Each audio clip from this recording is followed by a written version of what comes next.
They tore her boarding pass. A single cold rip, sharp as a blade, sliced through the air in the packed boarding area.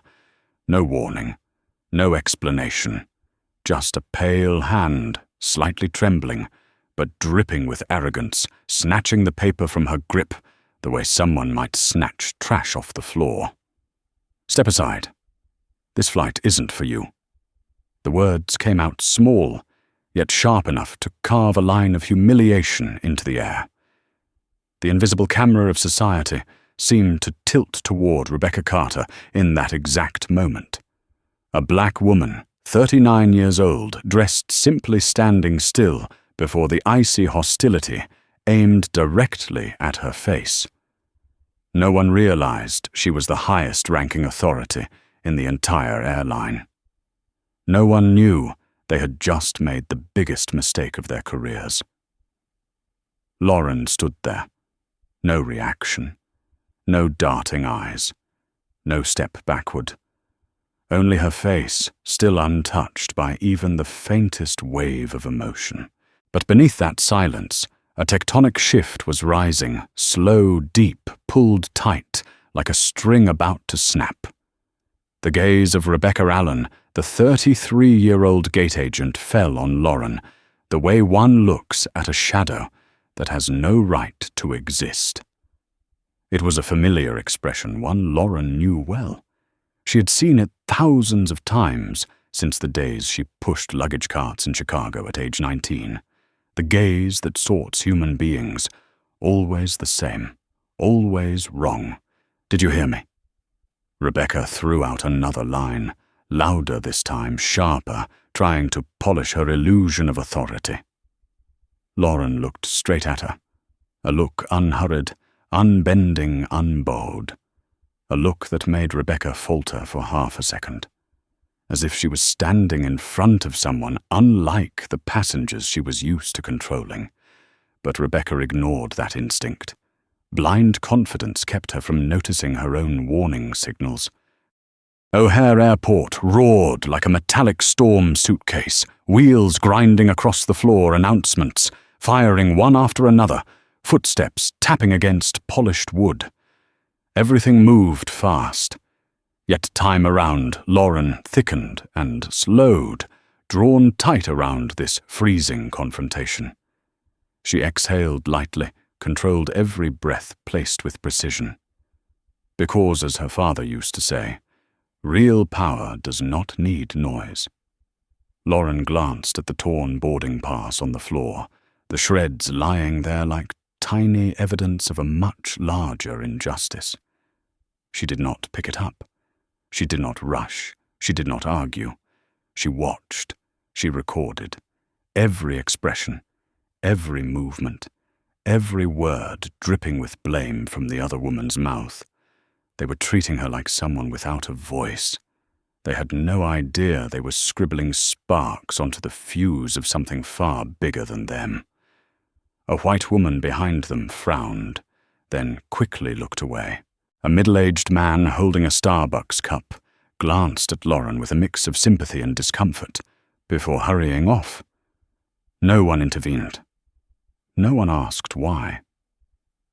This was the moment society repeats endlessly public injustice, public silence, and a victim pushed to the margins in a space that should have been neutral and safe. "You cannot board this flight," Rebecca repeated, her voice hard as tile. "Reason." Lauren asked, her voice quiet yet edged with steel. "We don't need to give you a reason. You just need to leave the boarding area." 1 beat, 2 beats, 3 beats. Contempt leaked from every syllable. A filthy kind of power built on the assumption that the woman in front of her had nothing to threaten them with. Lauren felt a cold heat crawl down her spine. Not from fear, but from the vivid replay of the stories her father used to tell, back when he worked as a cleaner at the airport. Stories of people dismissed for no reason other than their skin, their appearance, or their failure to fit into someone else's definition of power. Lauren didn't speak, but her eyes held what Rebecca lacked the sensitivity to notice: assessment, awareness, preparation. A silence used by those who have real strength when they are about to strike. "You are wasting our time," Rebecca added sharply, scolding her the way one might scold a child. Lauren's heartbeat did not rise. Her breath did not falter. Everything remained locked into perfect control. She knew she did not need to shout. She did not need to point. She did not need to demand. True power, the kind she had spent more than 2 decades building, did not need volume. It lived in the stroke of a pen, on contracts, in closed-door meetings, in shareholder reports, in numbers Rebecca had never touched. But what Rebecca had just done, tearing the boarding pass of the airline's owner at the gate, would soon become a media tsunami that AeroVista could not contain. Lauren spoke a single sentence, each word dropping like metal. "Are you certain this is your final decision?" Rebecca laughed, a smug, shallow laugh that had no understanding of danger. "Absolutely, and you should thank me for not calling security."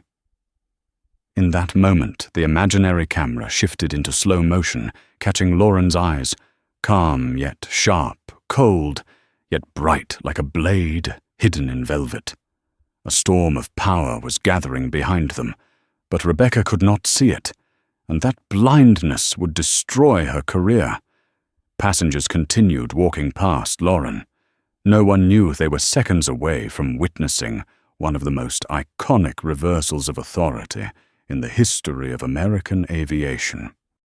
No one knew that the woman treated like an outsider was someone who could fire the entire crew with a single signature. No one knew AeroVista Airlines was about to shake from its foundation, but Lauren knew, and her silence was the countdown. 1, 2, 3. The moment of truth approached. All it needed was the right spark. All Rebecca had to do was say one more sentence, and she did. "You do not belong on this flight."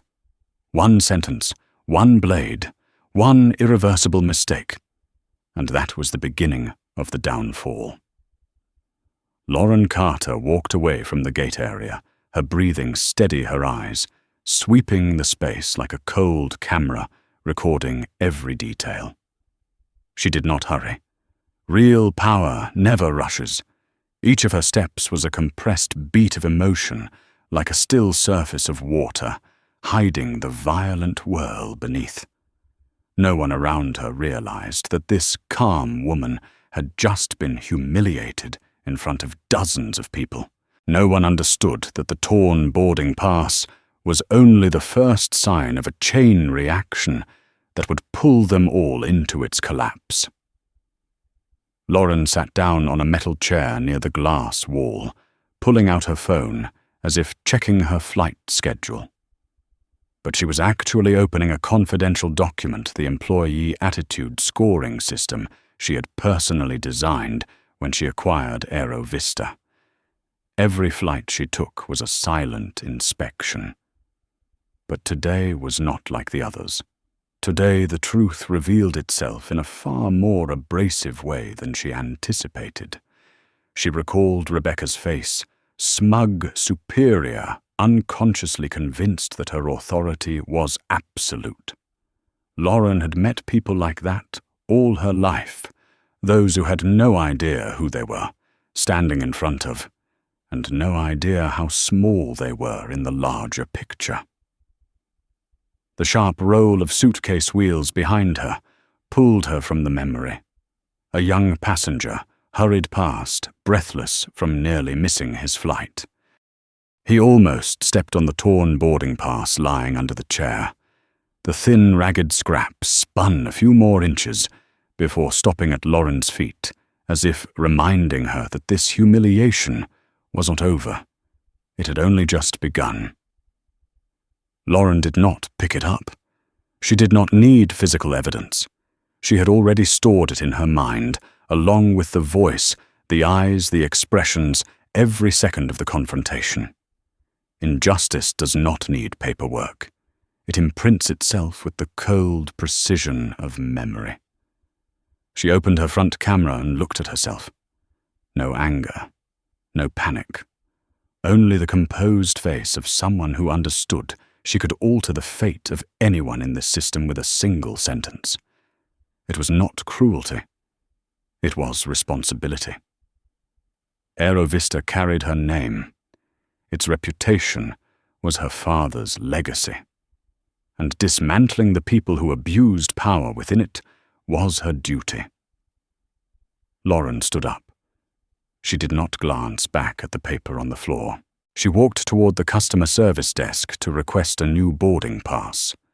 But in the moment, she passed a reflective glass panel. She saw herself as her father. Once did a woman strong enough to break the old order, sharp enough to see through the polite facade of the aviation industry, and unyielding enough not to retreat even a fraction of an inch before injustice. A young employee at the desk bowed, slightly startled by the tension lingering in Lauren's gaze. "How can I help you?" Ma'am Lauren replied simply, "I need my boarding pass reprinted." Her voice was not raised, not rushed, yet the cold blade inside each word made the girl focus instantly.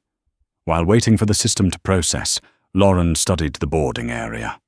Micro-acts of bias lit up as clearly as airport floodlight staff, smiling warmly at white passengers, nodding politely to businessmen in suits, but offering only reluctant acknowledgement to passengers of color, or worse, a quick assessing glance. To Lauren it was all familiar. Not surprising. But today it had happened to the wrong person. The girl finished printing the boarding pass and handed it over with both hands. Lauren accepted it with a quiet, "Thank you." Then she turned her gaze directly toward the gate, toward Rebecca, standing proudly, confident, unaware that a seismic wave was already moving toward her. Lauren began walking. With every step, the tension in the air tightened. With every step, the wheel of fate turned another notch. She did not need to tell anyone AeroVista belonged to her. She did not need to flash a business card to prove her worth. She only needed to keep observing, keep gathering evidence, and wait for the right moment. Because when the truth came to light, when real power stepped forward, the people standing at that gate would not be standing there tomorrow. And Lauren knew one thing for certain. Injustice is only powerful when the victim stays silent. But she was not silent. She was preparing. And the preparation of a chief executive officer is always the prelude to the collapse of an entire broken system. The flight had not begun, but the battle had. And Lauren would be the one controlling it. Lauren moved toward the boarding gate like a quiet silhouette, with its own gravity powerful enough to shift the atmosphere around her. She stood at just the right distance to observe without drawing attention. Every movement from the staff at gate C-17 revealed itself more clearly under her sharp, cold gaze.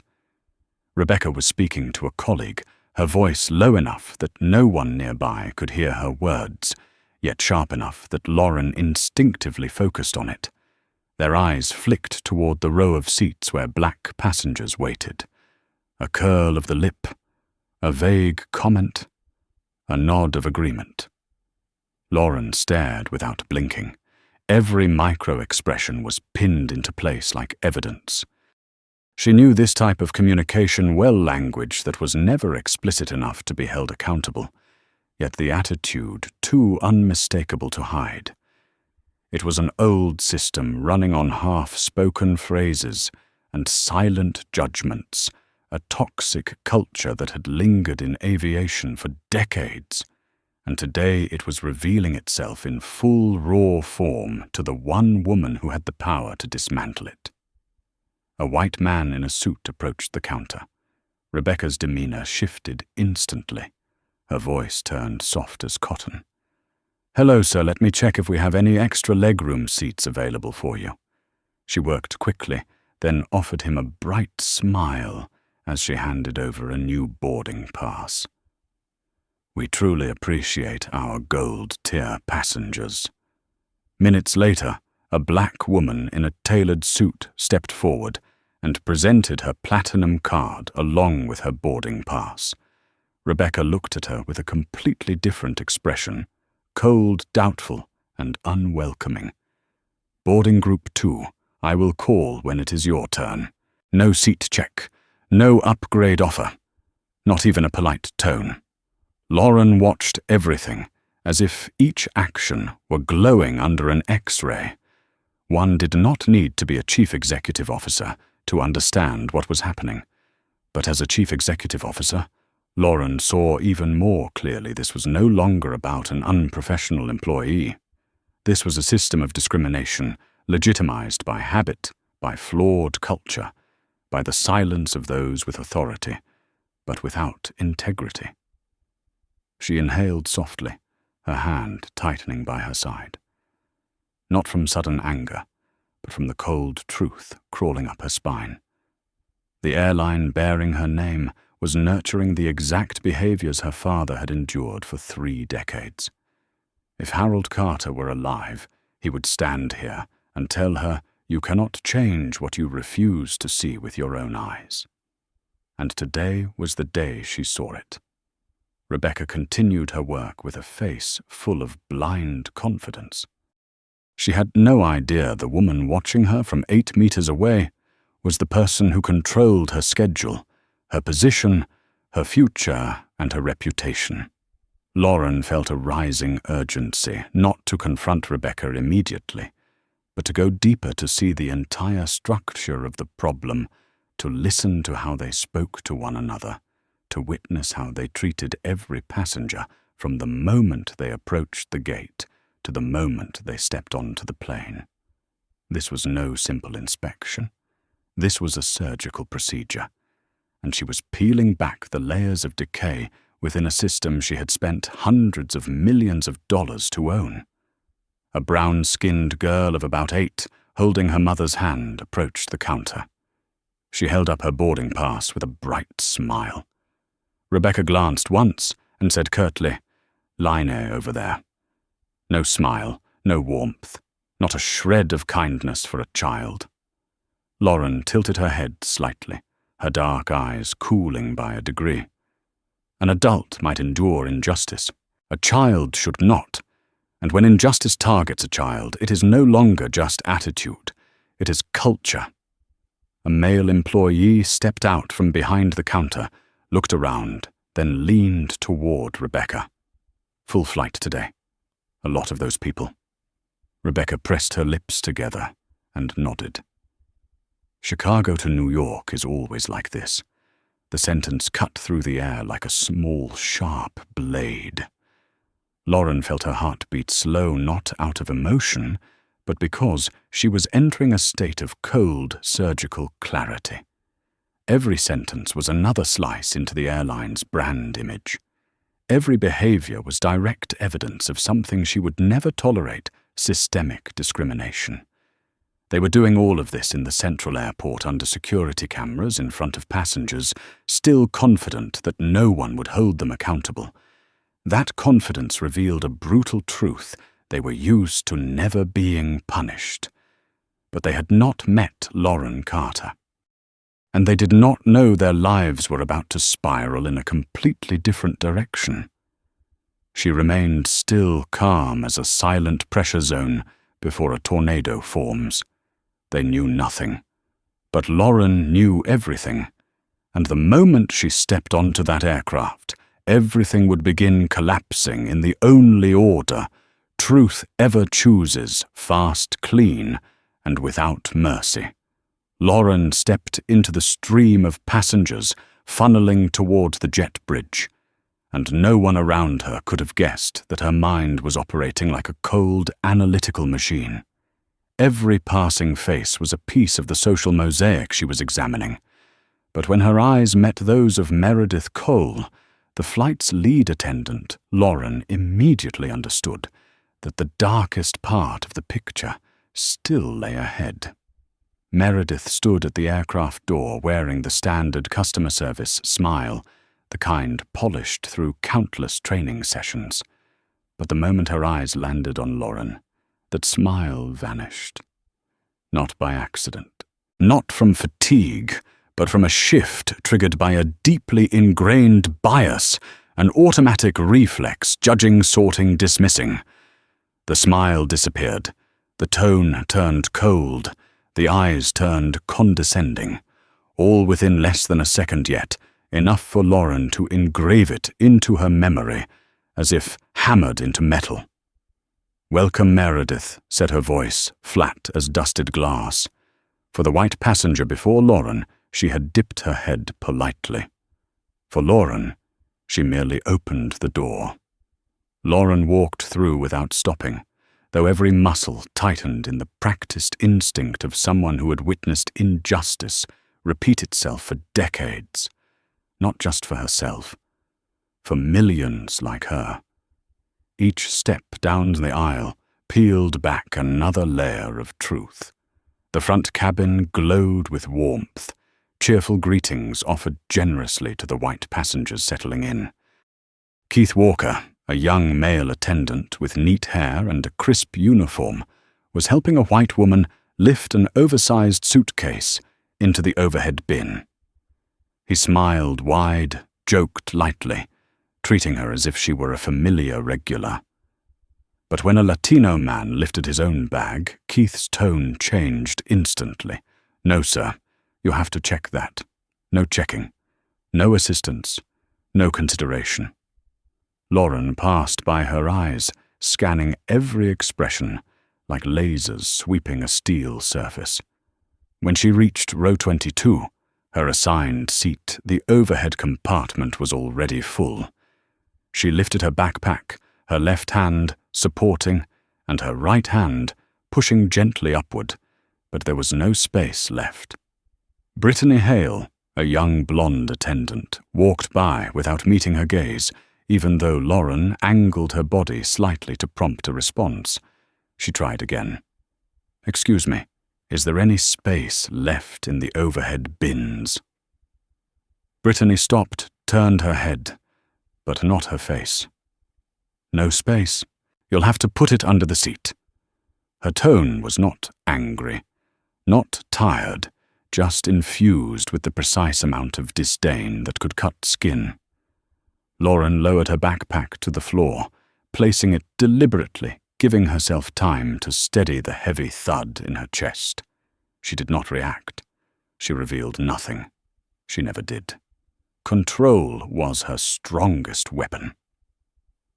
The elderly white woman beside her glanced at Lauren from head to toe, then recoiled toward the window, clutching her purse as if Lauren were an invisible threat. No words. No polite smile. Only the instinctive shrinking of someone who viewed the world through fear and prejudice. Lauren sat down. She felt the air around her thicken, colder saturated with suspicion and subtle hostility. No slurs, no explicit insult. Yet the discrimination was as glaring as a spotlight in her face. The chill in the air was not from the plane. It came from people, from eyes, from the invisible walls they built. About 3 minutes later, Meredith walked by, stopping at Lauren's row, as if inspecting an unfamiliar object. She glanced at the empty seat beside Lauren, the one the elderly woman had fled from moments earlier, then shifted her gaze to the pristine first-class cabin up front. A flicker of satisfaction crossed Meredith's face, like someone who had just arranged a social order she believed was correct. Lauren looked toward the window.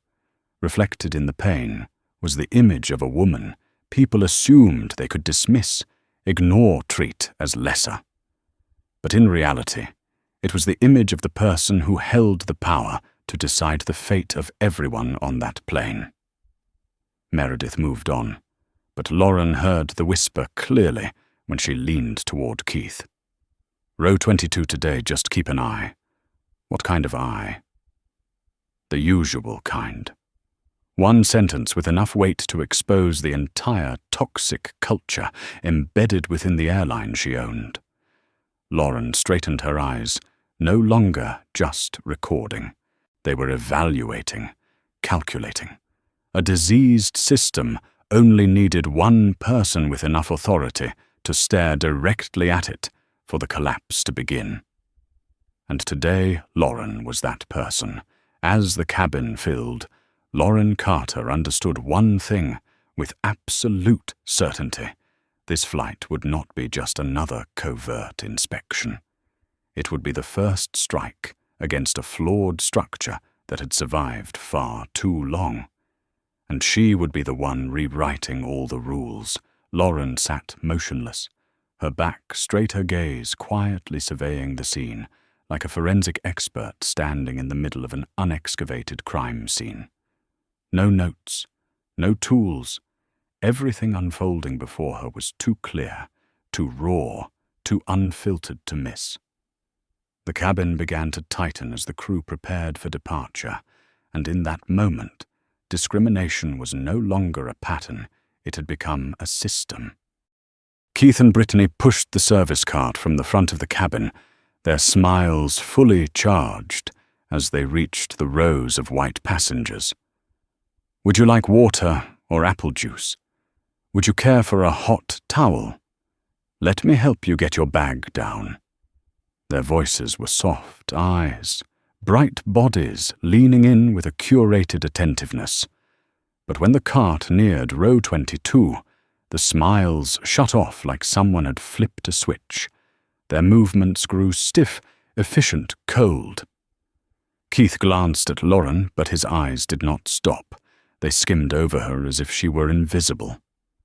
Brittany said nothing, asked nothing, didn't even glance down the row.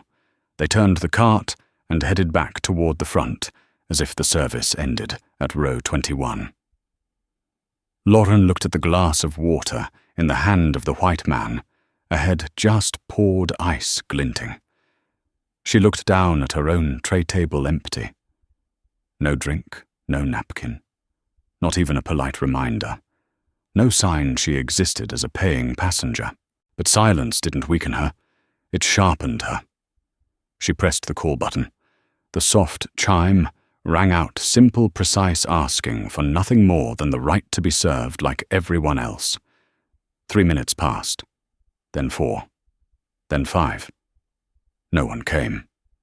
Brittany walked by once without a glance. The second time she gave a faint look but kept walking. The third time, Lauren was ready. Brittany looked annoyed, exhaled sharply through her nose as if being inconvenienced. What is it? Her tone twisted each word into the air. I would like a glass of water, Lauren said, her voice so calm it could chill steel. We're preparing for takeoff. You'll have to wait, Brittany replied.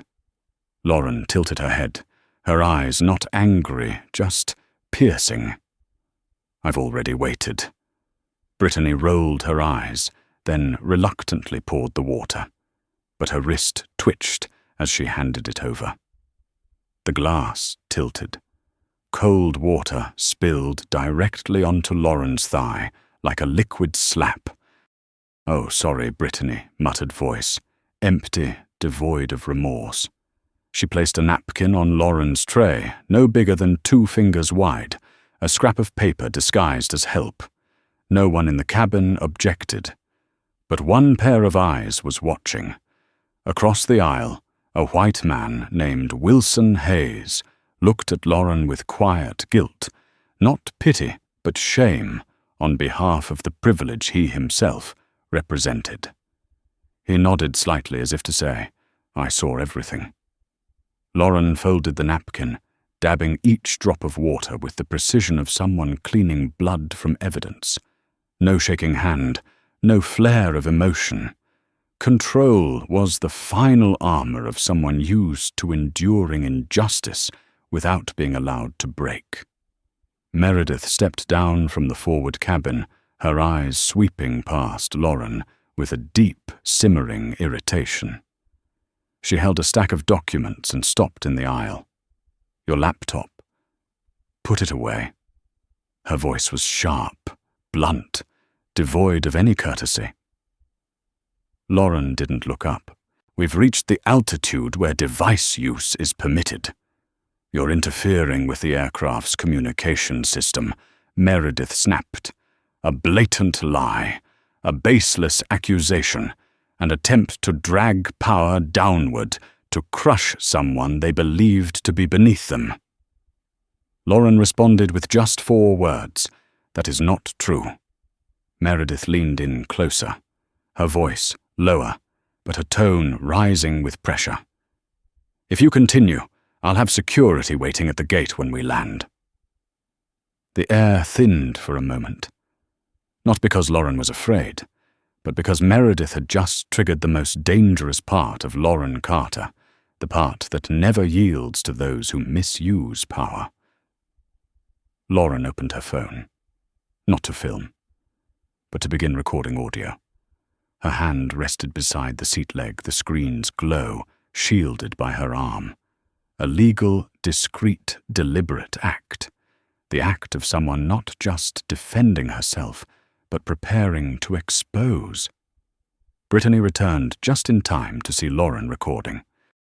Her face changed, then flushed red with anger as she reached out to grab the phone. In that instant, the entire cabin held its breath. Brittany grabbed Lauren's wrist, the single most critical mistake of her career. Lauren looked up, her eyes still dark as polished obsidian in dim light, and Brittany instinctively stepped back. A male voice cut through the silence from across the aisle, strong and clear. "Take your hands off her." Wilson stood up tall and imposing his voice, slamming into the cabin like a hammer on steel. Passengers around them simultaneously raised their phones, recording the scene. Meredith turned abruptly toward Lauren, her face contorted with a false panic. "You're causing a disturbance." The accusation dropped like a reflex, but this time no one believed it. And Lauren knew then true power was shifting. Not when she spoke, but when society bore witness. This was the turning point, and they, the ones who had underestimated her, had just stepped into the abyss with their own hands. Lauren sat upright, her breath cold and steady, but inside her, a steel rhythm tightened with every beat.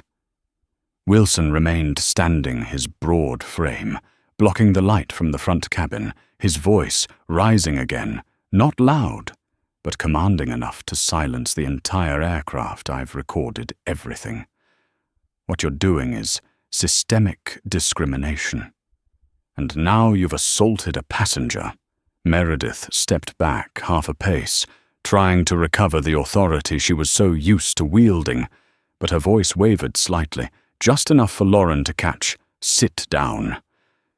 This is crew business." "No." Wilson replied, his voice sharp as a cockpit window under pressure. "This is a matter of law." A wave of murmurs rolled through the cabin. A college student 2 rows back stood abruptly, raising his phone. "I'm live streaming this. 3,000 people are watching. Go ahead, keep going." Cabin 482 split down the middle half siding with the truth, the other half panicking as their usual power began to crumble. Brittany shrank into the galley, her hand still trembling from what she had just done. Keith looked back and forth between Lauren and Meredith like a caged animal, realizing the door behind it had just locked. Meredith tried to steady her voice. "The plane will return to Chicago. This is the captain's decision. A collective." "Oh," rose from the seats, like a reflex from a shared body. Wilson growled, "Return for what? Because you mistreated a passenger and got caught." An elderly woman with silver hair stood from row 3, her voice stronger and clearer than any crew announcement. "I saw everything from the beginning. I've flown for 40 years. I've never witnessed a disgrace this severe. A man in a suit came down from first class, his face red with fury. They skipped her twice during service, then dumped water on her, then tried to frame her. An Asian woman spoke calmly, but her voice cut like glass, and I heard them say, "Row 22, keep an eye." I know exactly what that kind of eye means. Lauren said nothing, sitting still at the eye of the storm, like the silent epicenter of an earthquake, just beginning to ripple outward. But her eyes were sharp as blades, not angry, just evaluating, calculating, absolutely certain this was the moment the truth would rise from beneath the surface, like the black box of an aviation disaster. Meredith grabbed the cabin phone, her voice hurried, but trying to sound composed. "Passenger is being disruptive, requesting security assistance upon landing." A laugh erupted from nearby, not amused, but laced with contempt. "Disruptive," Wilson echoed. "Are you serious right now?" Lauren felt the atmosphere in the cabin change. It was no longer personal tension. It was the awakening of dozens of witnesses, people who had stayed silent through countless injustices in their lives, but today they chose not to. A young woman stood on tiptoe. "If they try to blame her, I'll testify. I have a full video. Me too. I've got it all. More than 8 phones rose into the dim cabin light, a truth too solid for anyone to twist." The seatbelt sign lit up. The captain's voice rang out over the intercom. Cold, sharp, evasive. "We are returning to Chicago due to a passenger failing to comply with crew instructions." Multiple voices erupted at once. "That's a lie. Completely false. We've got it recorded." Lauren closed her eyes for 1 second. Not from exhaustion, but because she felt the shift in the battle's momentum. They were fabricating a narrative, a lie at the organizational level, and they had forgotten that lie was aimed directly at someone who held the power to rewrite the fate of the entire airline. As the plane descended, Lauren slipped her phone into her bag and looked straight down the aisle. Not a drop of excess emotion, not a single crease on her brow. She did not need to raise her voice. The weak get angry to be heard. The strong only need truth.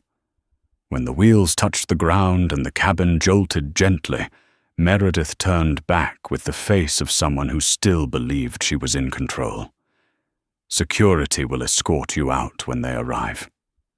Lauren looked her directly in the eye, a stare like a verdict. Meredith didn't understand. Could not understand. Would never have imagined that the black woman she tried to blame was not just a passenger. She owned 51% of AeroVista Airlines. And in moments, all the power Meredith thought she had would shatter like metal struck by a hammer. The aircraft came to a full stop. The doors opened. 2 security officers stepped in. Every passenger turned their gaze toward Lauren, holding their breath, waiting. The truth was about to be unveiled, and those who once believed they had the power to crush anyone were about to realize they had chosen the wrong woman to cross. Lauren stood, adjusted her blazer, stepped into the aisle with the presence of a storm changing course. And in that moment, she knew the game had begun. Lauren stepped out of the cabin like a taut line stretched between 2 opposing forces, the chaos created by the flight crew and the truth rising behind her from dozens of witnesses. 2 security officers stood waiting at the aircraft door, one an older black man with calm, sharp eyes, the other younger, stern but not quick to judge.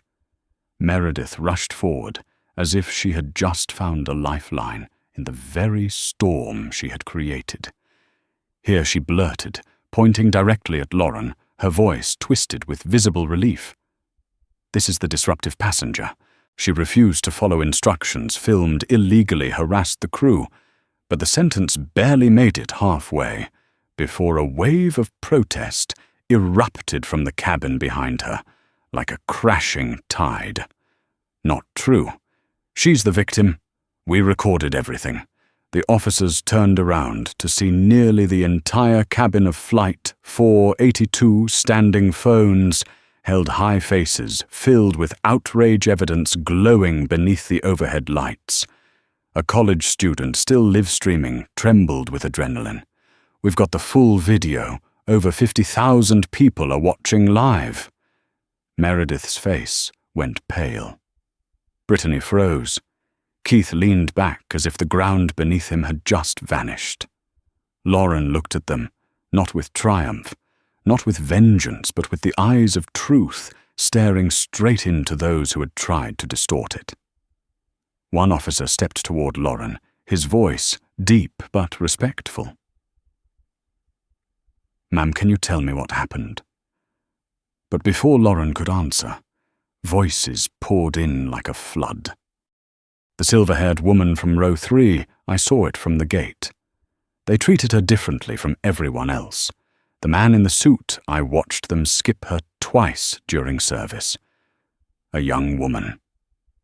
They spilled water on her and called it an accident. I recorded it. An Asian passenger. The lead attendant lied about her causing a disturbance. We all heard it. A strong male voice from the back. "She didn't cause a scene. They're spinning this to cover up discrimination." The two officers exchanged a look. In that moment, Lauren saw what the flight crew couldn't.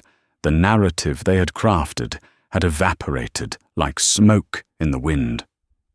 Truth carries a weight no lie can lift. "All right," the older officer said, his voice clear and firm. "We're going to move everyone into the waiting area. We'll take statements from each of you." Meredith opened her mouth to protest, but the officer raised a hand, gently, politely, but firmly. "You'll have your turn." For the first time since the flight began, Meredith was completely silent. Lauren walked down the jet bridge with passengers following behind, like a protective current, a silent but powerful circle surrounding her. When they entered the waiting area, airport staff were already arranging chairs into a semicircle. The eye of the storm had moved from the cabin to solid ground. But its center was still Lauren. Douglas Hill, the terminal operations manager, rushed over his face, tense, his voice trying to stay smooth. "Ladies and gentlemen, we sincerely apologize for the inconvenience. There seems to have been a misunderstanding." "There is no misunderstanding," Wilson cut in, his voice sharp as stretched metal. "There are at least 20 witnesses here, and dozens of videos." Miguel, the live-streaming student, turned his screen toward Douglas. The viewer count jumped from 70,000 to 85,000.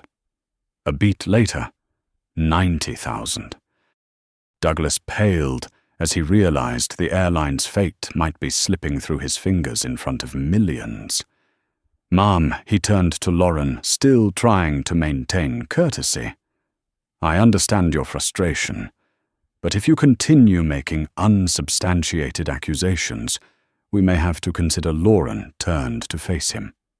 Not quickly, not harshly, just a steady gaze, still as the surface of a black lake. "What did you just say?" Douglas swallowed. "What I meant is, accusations like that could result in a ban from AeroVista flights." The room erupted, shocked gasps, outrage, disbelief. But Lauren didn't flinch. She didn't frown, didn't smirk, didn't tremble. Only silence, tight as a violin string before it snaps. She stood slowly, unlocked her leather bag, pulled out a slim black wallet, set it on the table. Inside was the highest-level identification card from AeroVista Airlines. A card Douglas had never seen in real life because it was issued to only one person. "Mr. Hill Lauren, said her voice, soft but slicing through the air like a blade. I'm Lauren Carter, owner of 51% of AeroVista Airlines. The room exploded like the ceiling had been torn off. Douglas stood frozen. The two security officers' eyes widened.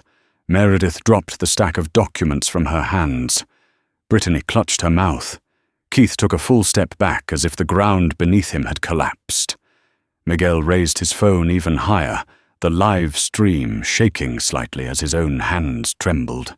Wilson simply smiled, slow and sharp, as if the story had finally turned to the page it was always meant to reach. Lauren didn't need to raise her voice, didn't need to threaten, didn't need to explain. The truth had done all the work. And in that moment, the people who had dismissed her, who had crossed her, who had fabricated lies to deflect accountability, realized the cruelest truth of all. They had insulted the one person in the building who had the power to end their entire careers with a single sentence. Lauren looked straight at Douglas, her stare flat as cold steel. Now, she said, her voice calm to the point of fearsome, we're going to start telling the truth. And that was the moment real power changed hands. Lauren stood at the center of the room, like the focal point of an unofficial courtroom, where the truth was calling its own name, without the need for a judge. Every gaze was fixed on her, not with awe, but with a clear awareness that the balance of power had shifted the moment her identification card appeared. Douglas Hill struggled to keep his voice steady, but the words came out like a runway, cracking under the weight of an overloaded aircraft. Ms. Carter, we had no idea you were on this fly. I know.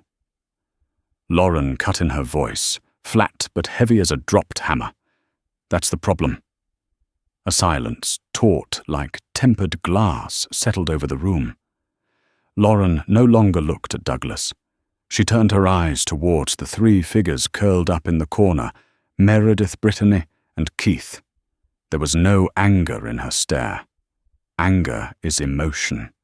What she delivered was judgment. A verdict doesn't need to be loud. It only needs to be precise. You three, she said, each word falling like a stamp forged in steel.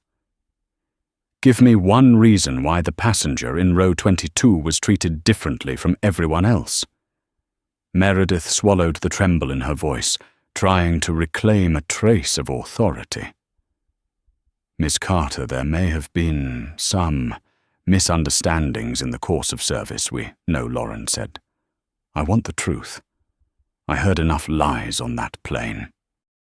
Brittany opened her mouth, her voice high-pitched like a string pulled too tight. We were just following procedure. Which procedure calls for dumping water on a passenger? Lauren asked directly.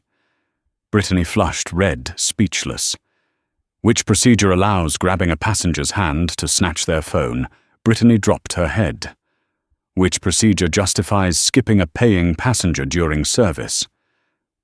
Keith exhaled through his nose, his eyes darting as if searching for an exit that didn't exist. Lauren looked at each of them, as though peeling back the layers of excuse wrapped around who they thought they were. The air in the room had no space left for waste. Every word was as heavy as metal. You don't have procedures, Lauren concluded. You have habits, and that was the blow aimed directly at the system's weakest link. Douglas swallowed hard, trying to interject Ms. Carter. I'm sure Lauren turned toward him, her gaze as sharp as a blade. Mr. Hill, you threatened to ban the owner of your own airline. What are you sure of? Douglas paled as if hit by a jolt of electricity. A soft sniffle broke the silence.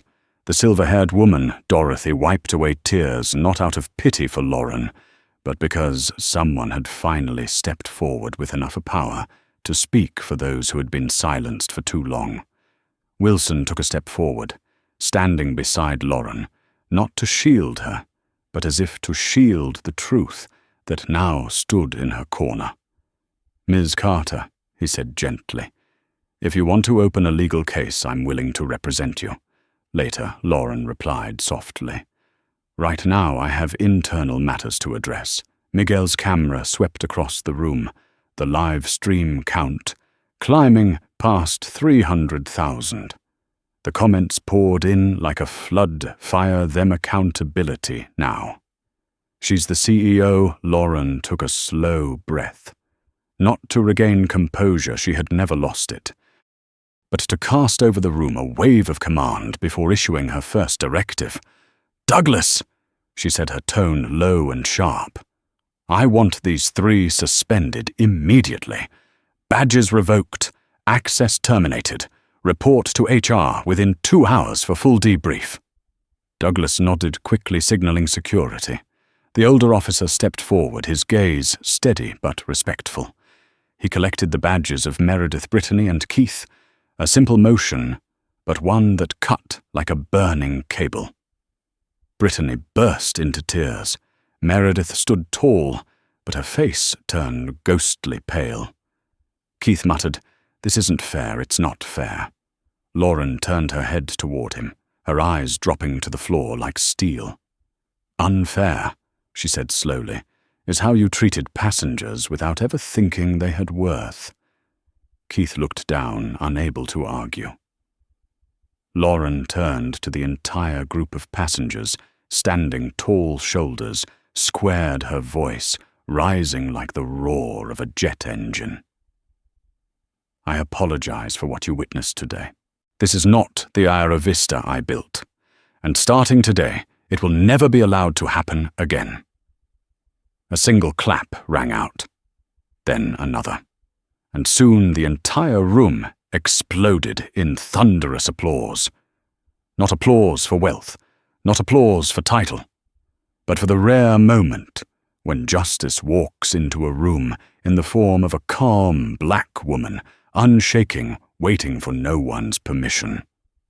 Lauren raised her hand to signal silence. "I will meet with the executive board tonight. A complete restructuring will begin with Flight 482. Every sound vanished. The air thickened. They knew she wasn't bluffing. She never bluffed. Now Lauren finished her voice part, order part, judgment. Go get some rest. Tomorrow our AeroVista will be a different airline." And in that moment, no one doubted her. No one knew how massive the transformation would be. But they knew one thing for certain: Lauren Carter had just shifted the axis of an entire system, using nothing but truth and her voice. That truth had stood up, and it would not sit down again. The AeroVista executive boardroom felt like a sealed pressure chamber, where every glance tried to avoid the truth but couldn't escape it. Lauren entered without fanfare, without spectacle, yet her presence poured in with the weight of a silent storm. 8 executives sprang to their feet instinctively, their expressions drawn tight like steel cables before takeoff. No one spoke first. No one dared. Lauren set her bag on the long walnut table, opened her laptop, and projected a short video onto the large screen footage of Meredith skipping row 22, Brittany spilling water, Keith swatting at the phone, the false announcements over the intercom, the passengers' voices rising in protest. The room was full, but so silent that the ticking of the wall clock echoed like a countdown.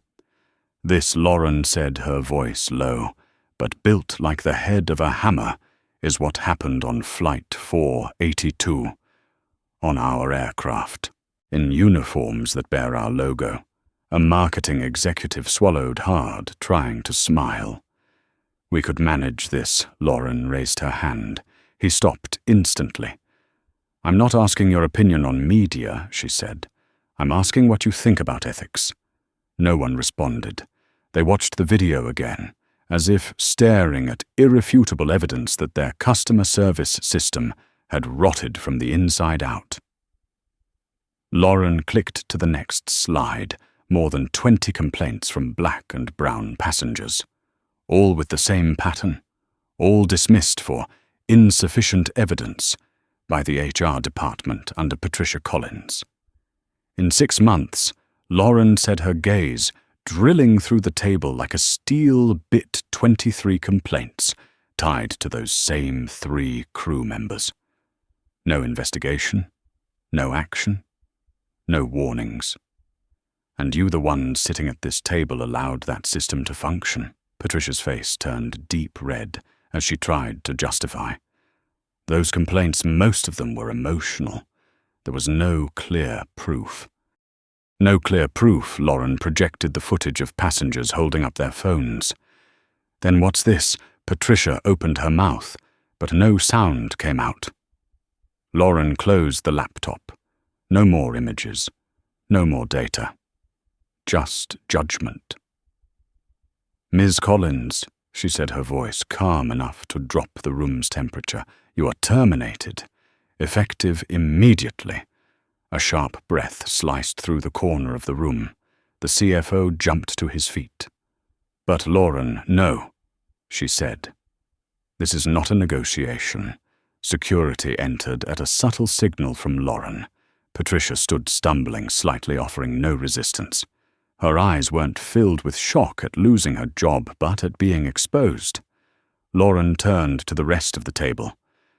"AeroVista will undergo a structural overhaul. We start now."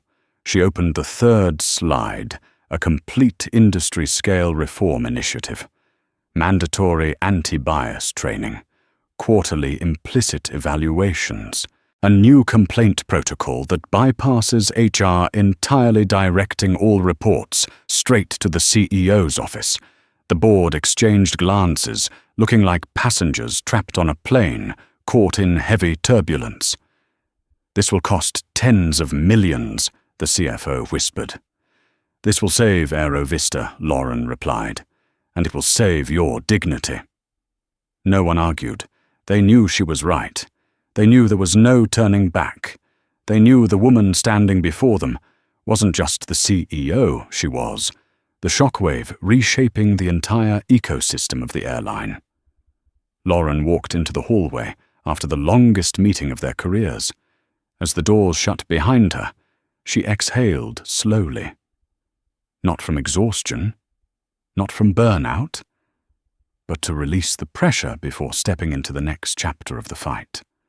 Her phone lit up with thousands of notifications, passengers sending thanks, followers offering support. The press was calling the event a turning point in American aviation. But more important than any headline was a message from a 13-year-old girl, Ms. Lauren. "I want to be a pilot. I think I can because of you." Lauren gripped the phone, her eyes darkening, then lighting up. A new decision was born in that moment. Not just to fix the system, not just to punish the wrongs, but to pave a path for those who would come after. Tomorrow, a scholarship program for aspiring pilots of color would be approved. AeroVista would become the first airline to publicly recruit and train the most diverse generation of pilots in history. And no one would be able to stop it. Not anymore. Lauren stepped into the elevator, her reflection glinting on the polished metal walls. A black woman underestimated her entire life, now rewriting the rules of an entire industry, not through the power of her title, but through truth. And truth never loses. Lauren pressed the button. The doors closed. The reform had begun. Lauren stepped onto the stage of the aviation industry conference, in a sharp charcoal suit, carrying not the glamour of a CEO, but the weight of someone who had just forced an entire system to confront itself. The spotlight fell on her like light, beaming down on a black box recovered from a major crash, not to beautify, but to expose the truth. 300 new AeroVista employees sat before her in absolute silence. No one breathed heavily. No one whispered. They knew they weren't just there for orientation. They were witnessing the transformation of an entire industry. Lauren walked to center stage, her eyes sweeping across every face. "Welcome to AeroVista," she said, her voice low and strong like metal dropped onto concrete. "Not the AeroVista you think you know. The new AeroVista, built from the ashes of Flight 482. A quiet murmur rippled through the rows, but Lauren didn't pause. Her cadence picked up like a jet engine engaging afterburners. An airline cannot be proud of its service quality, while allowing bias to operate in every smile, every sentence, every sideways glance. It cannot. It never will. She pointed to the large screen behind her, displaying her reform blueprint, mandatory training, implicit bias, evaluations, independent investigations, transparent disciplinary procedures. This, she said, is the new standard, not the goal. The standard.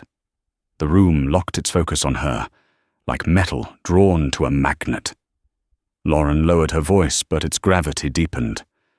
"I didn't rebuild AeroVista so we could survive. I rebuilt it so we could lead." A hand rose belonging to a young male employee, his face a mixture of eagerness and uncertainty. "Miss Carter, does the old guard resist this?" Lauren looked straight at him. "Yes," she replied. "But resistance isn't the problem.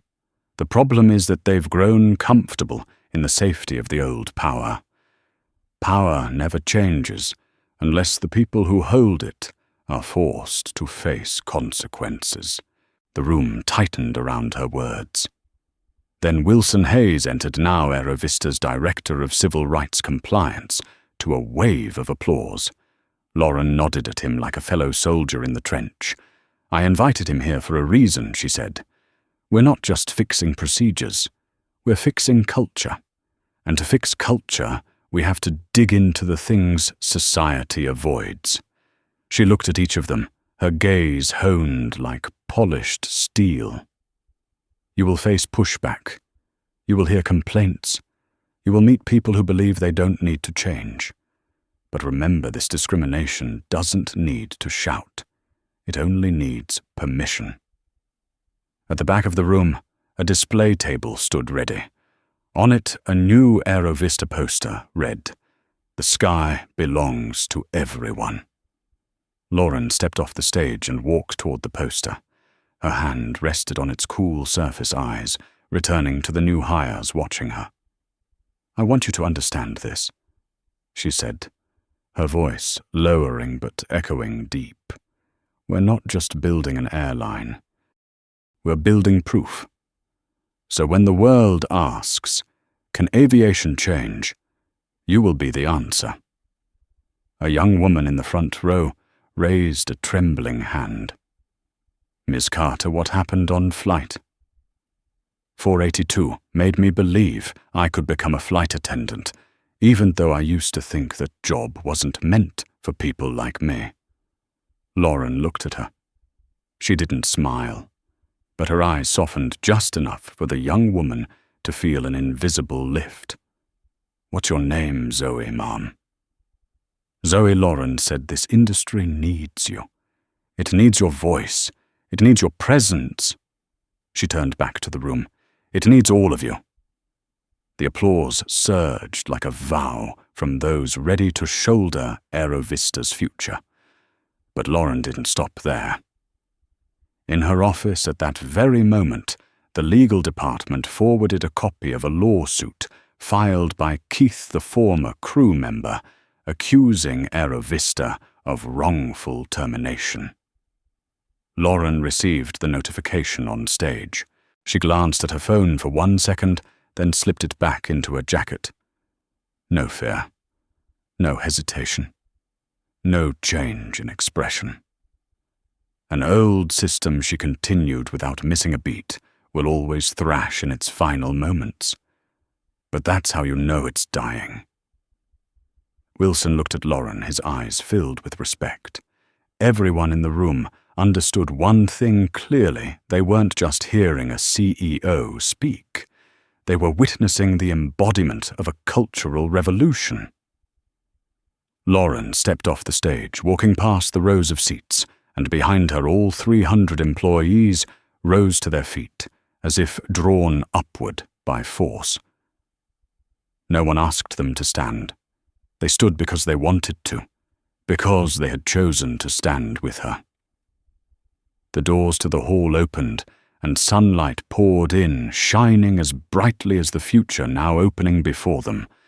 And Lauren, stepping through that path of light, knew Flight 482 wasn't just an incident.